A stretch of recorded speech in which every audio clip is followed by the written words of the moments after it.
ask you again. Who is your confederate out there, and what is this conspiracy? Well, speak out. What does it mean? It's my business and not yours. I will not tell. Then you will leave my employment immediately. And you go in disgrace after your family has served mine for 100 years. It is my doing, Sir Henry. All mine. My husband has done nothing except for my sake. No, Eliza, no. Please forgive me, my dear.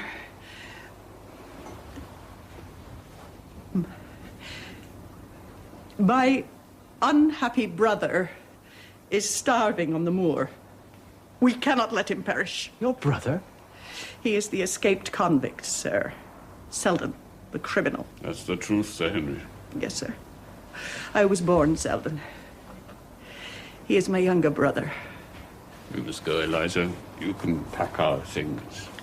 To me, sir, he was always the little curly-headed boy I had nursed and played with. When he dragged himself here one night, weary and starving, the warders at his heels, what could we do? And the light in the window? It was a signal, sir. If he answered, my husband took out some bread and meat to him. Every day we hoped that he had gone, but we could not desert him. As I am an honest Christian woman, sir, you will see that the blame does not lie with my husband, but only with me. Is this true, Barrymore? Yes, Sir Henry. Every word of it. Well, I cannot blame you for standing by your wife. Forget what I said about you leaving. Go to your room, you two, and we shall talk further about this in the morning. Sir Henry. Not a word more.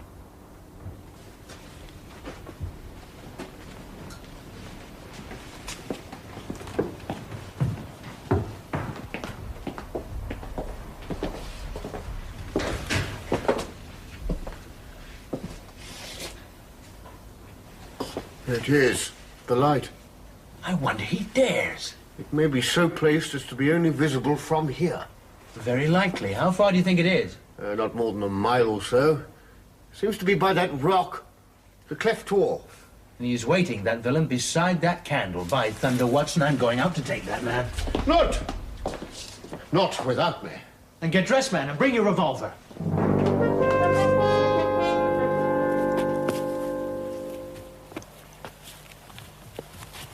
Straight ahead. We must take him by surprise.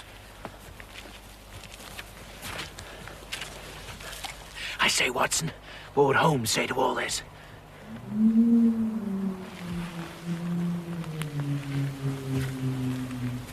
Good heavens, what was that? I don't know, but I have heard it before. It was the cry of a hound. Stapleton said it was the cry of a strange bird. It was a hound. It seemed to come from yonder. The great Grimpen Mire. Good heavens, Watson. Can there be some truth in these stories? No, of course not. Am I really in danger? Shall we turn back? No.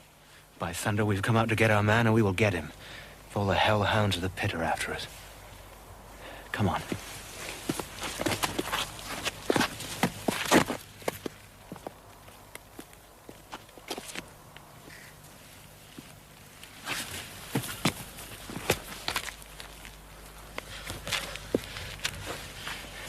What now?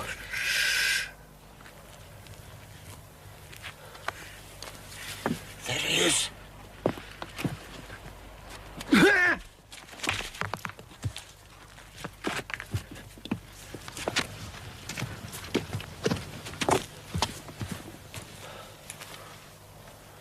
Too late. Watson. Up there. What's that? On the door. But Selden went that way.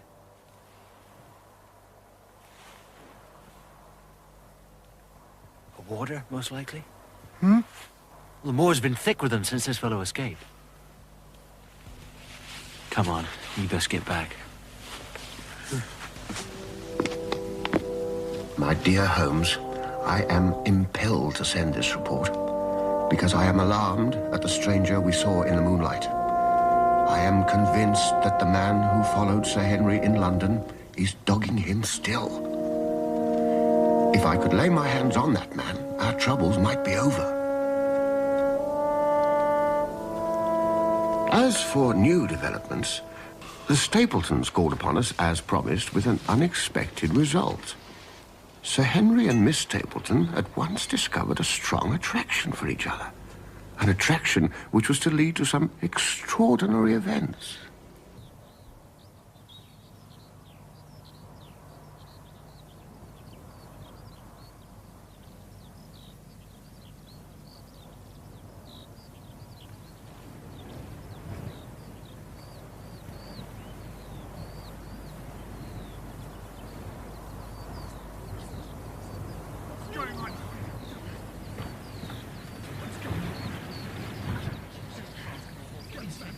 dare you? You point your finger at me. Your sister alone. Sneak!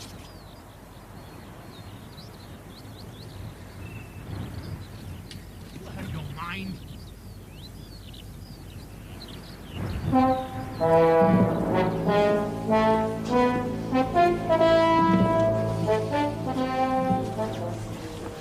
It was my duty to follow as your protector. Well, of all the infernal...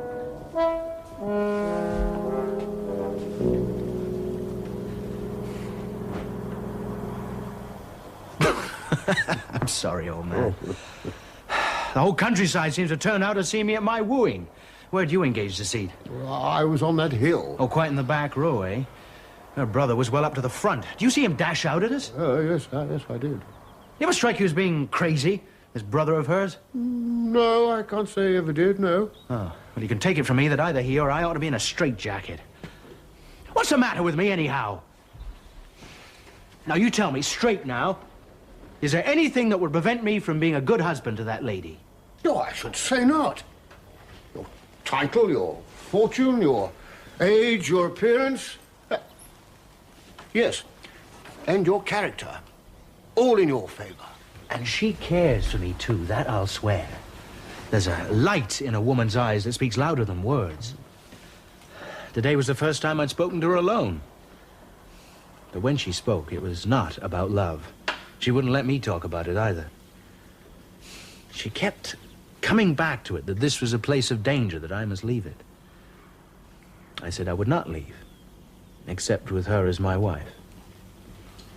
But before she could answer, down came this brother of hers with a face on him like a madman. What was I doing with a lady? How dared I force my attentions on her? I tried to explain, but... Oh, well, you saw what happened. Just tell me what it all means, Watson. I wish I could. Mr. Stapleton is here, sir. Is he, by thunder? Sir Henry, I must speak to you. I had to come at once. My sister is everything to me. Sit down, Watson. My friend Dr. Watson knows I have nothing to be ashamed of. You speak harshly, Sir Henry, but I fear that I deserve it. Let Dr. Watson hear my apology by all means. Apology? I am a lonely man, Sir Henry. I could not bear the thought of losing her. I had not understood the nature of your attachment. And when I saw her struggling... My intentions are honorable, Mr. Stapleton. I am terribly, terribly sorry about what happened.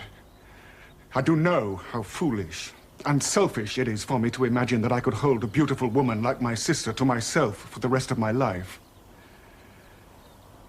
If she has to go from me, please believe me, Sir Henry. I say with all my heart that I would rather that it was to you than to anyone else. Mr. Stapleton, it is a great relief to hear this from you. Then I am forgiven? Indeed. And I am grateful to you for your honesty and your trust in me.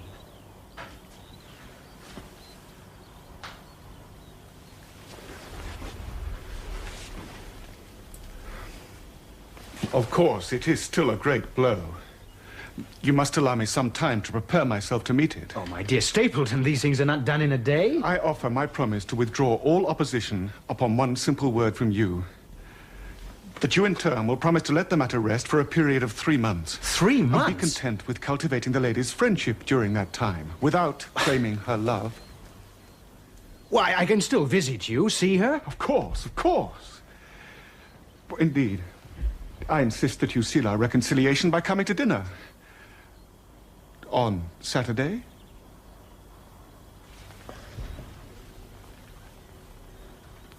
By thunder, that is spoken like a man. I accept the compact. I am still haunted by the unknown man upon the tour. But meanwhile, since my last report, I have cleared up 2 mysteries. Those of the Barrymores and of the Stapletons. Congratulate me, my dear Holmes, and tell me you do not regret the confidence you've placed in me. So ends this report. This concerns you, Watson. Barrymore considers he has a grievance. Sir, I was very much surprised when I learned that you gentlemen had been chasing Selden. I had spoken in confidence. He wants us not to go to the police. Well, this man Selden is a public danger. There are lonely houses on the moor. The fellow would stick at nothing. In a very few days, he'll be on his way to South America. For God's sake, sir, keep silence till he's gone. What do you say, Watson? Well, if it would save the taxpayer the cost of maintaining a madman, well... That is true. All right, I think... God bless you, sir, and thank you from my heart. Very good, Barrymore. If I could ask one thing further, sir. Well? He needs a respectable suit.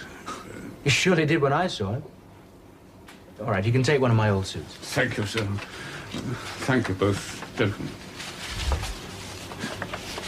So, you've been so very good to us. I feel I must do something in return. Why? What can you do? I know something, Sir Henry, about poor Sir Charles's death. Do you know how he died?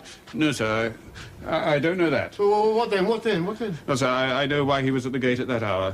It was to meet a woman. To meet a woman? Yes, sir. And the woman's name? I don't know that, sir, but her initials were LL. How do you know this? That morning, your uncle received a letter. It was from Coombe Tracy. It was in a woman's hand. Well? My wife was cleaning out Sir Charles's study. It had never been touched since his death. And she found the ashes of a burned letter in the back of a grate. The bottom of the last page could still be read. It was a postscript. It said, "Please, please, as you are a gentleman, burn this letter and be at the gate by 10 o'clock. Why have you concealed this information until now? My wife and I were both very fond of Sir Charles. To rake this up couldn't help our poor master. And it's as well to go carefully when there's a lady in the case. Even the best... You fear to injure his reputation? Yes. Very good, Barrymore. Thank you.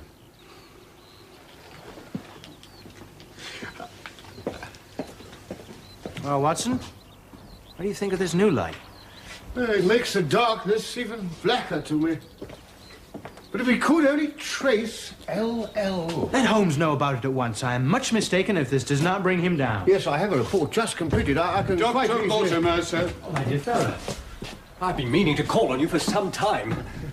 Have you made any progress? We've cleared up certain matters. Mortimer!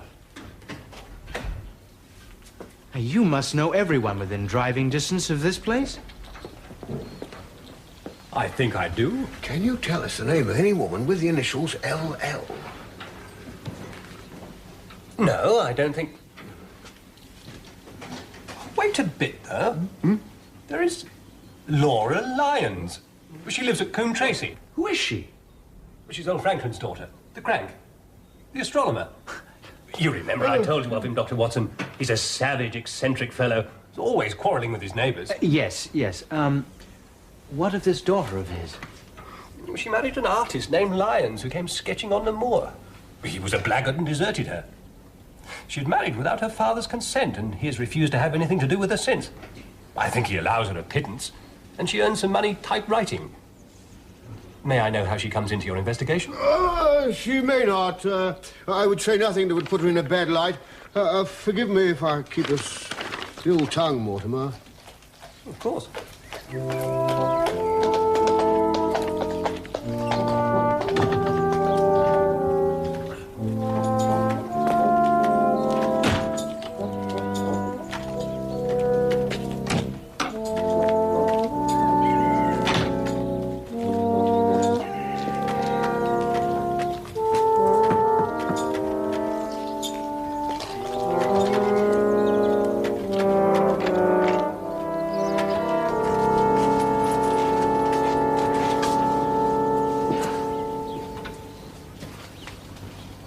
Watson, I do not recall we've ever met. No, Mrs. Lyons, I am a visitor in these parts. Then you've called to have some typewriting done for you? No, Mrs. Lyons, I have come to see you about the late Sir Charles Baskerville.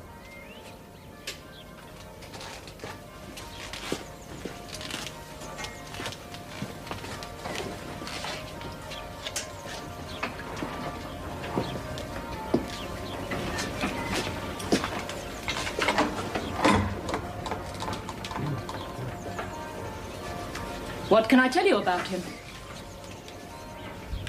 You knew him? Yes. If it were not for the late Sir Charles Baskerville, I might have starved, for all that my father cared. Did you correspond with Sir Charles? What is the object of these questions? The object is to avoid a public scandal. Did you correspond with him? Once or twice, to acknowledge his generosity. Have you the dates of those letters? No.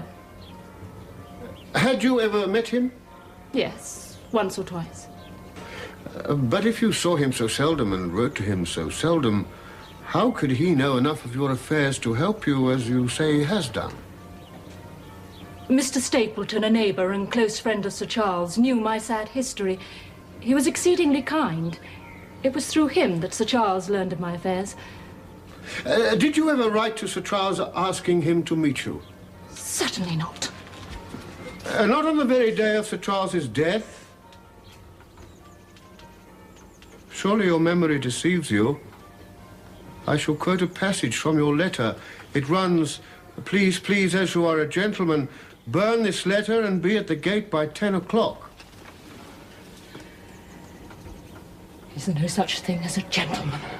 You do Sir Charles a grave injustice. He did burn the letter, but sometimes there are words left among the ashes. You acknowledge now that you wrote it. Yes, I've no reason to be ashamed of it.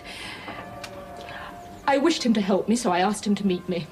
Why a rendezvous in the garden instead of a visit to the house? Do you think a woman could go alone at that hour to a bachelor's house? What happened when you met? I did not keep the appointment. Mrs. Lyons. No, I swear it to you on all I hold sacred. I never went.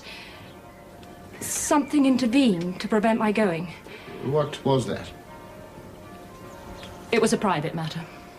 Mrs. Lyons, you are doing yourself great harm by not making a clean breast of all you know. Mrs. Lyons, you denied, then agreed that you wrote to Sir Charles upon that day. I feared a scandal. That is what threatens you now. My life has been one incessant persecution from a husband I abhor. At the time I wrote this letter to Sir Charles, I'd learned there was a chance of my regaining my freedom if certain expenses could be met. It meant everything to me. Everything. I knew Sir Charles's generosity, and I thought that if he heard the story from my own lips, then he would help me. How is it then that you did not go? Because I received help in the interval from another source. Why then did you not write to Sir Charles and explain this? So I should have, had I not heard of his death next day. Is that all, Dr. Watson? Sir, Mr. Franklin is here, asking to see you.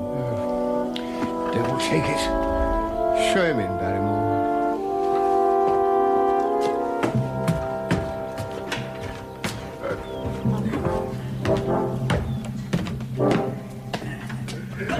You are Dr. Watson, the colleague of Mr. Sherlock Holmes. I am, sir. My name is Franklin. I'm glad that I found you in. Oh, indeed, sir. How can I help you, Mr. Franklin? This is a great day for me, sir. A red letter day. I have brought off a double event.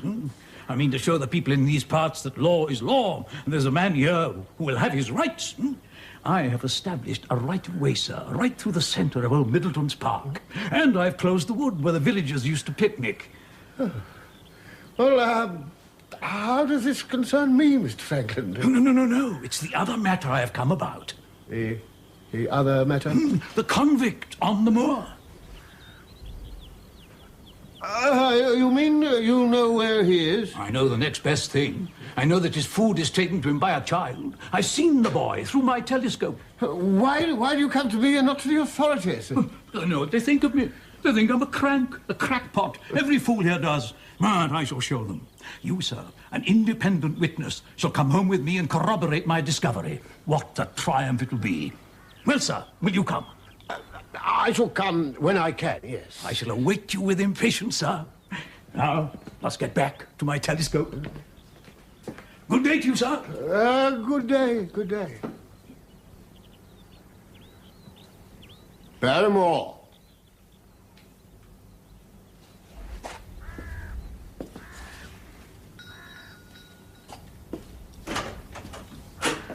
Barrymore. Why did you not see Mr. Frankland out? I was in the back room, sir. I'm sorry. You were listening at the door until the last moment. I was concerned when Mr. Franklin spoke of Selden, the escaped convict. Dr. Watson, the boy Mr. Franklin saw, he's not taking food to my brother-in-law. He's taking it to the other man. The other man? You know of another man on the moor? Yes, sir, there is another man upon the moor. Have you seen him? No, sir. Well, how do you know of him, then? Selden told me about him, sir. He's in hiding, too, but he's not a convict, so far as I can make out. I don't like it, Dr. Watson. I tell you straight, sir, I don't like it. Did Selden say where this man lived? Among the stone huts on the moor. He's got this lad to bring him all he needs. Very well, Barrymore.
Dr. Watson, gone to Coombe Tracy.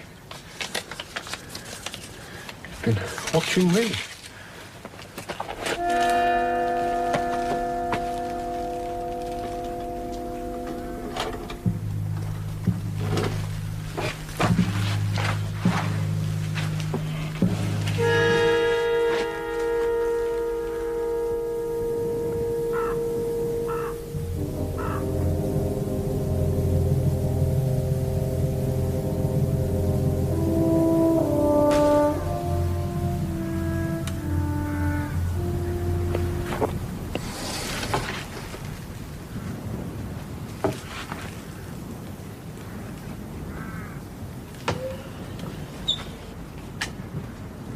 The evening grows cool, my dear Watson.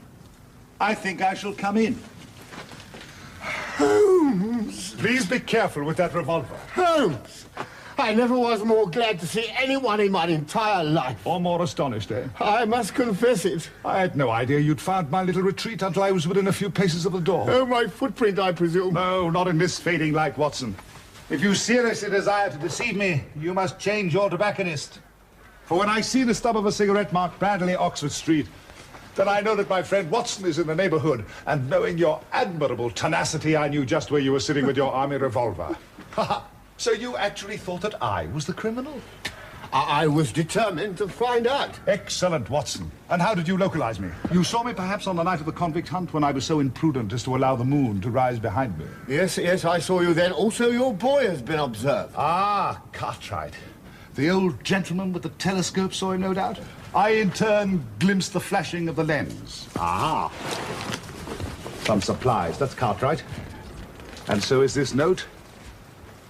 So you've been to Coombe Tracy, eh? Oh, yes. To see Mrs. Laura Lyons, the typewritist? Exactly. Well done. Our researches are running on parallel lines. Glad from my heart that you are here, Holmes. The responsibility and mystery became too much for my nerves. But how in the name of wonder did you get here? I thought that you were in Baker Street. That is what I wished you to think.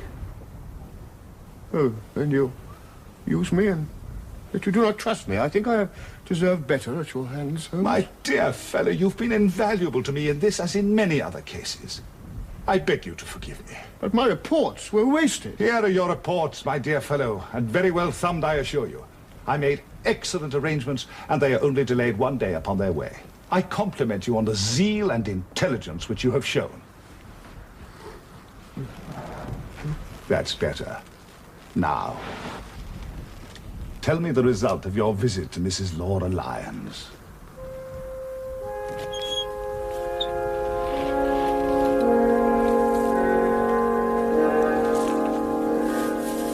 Night falls swiftly upon the moor.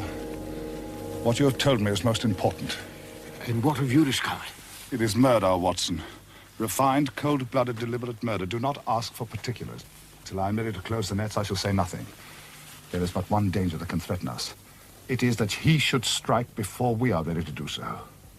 Guard your charge from now on as a mother would her ailing child. I could almost wish you had never left his side tonight. Hark! God! What is this? There's one over there. The hound! Great heavens, if we are too late. Come, Watson!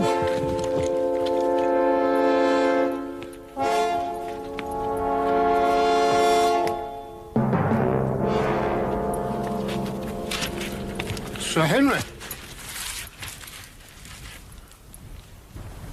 Dead.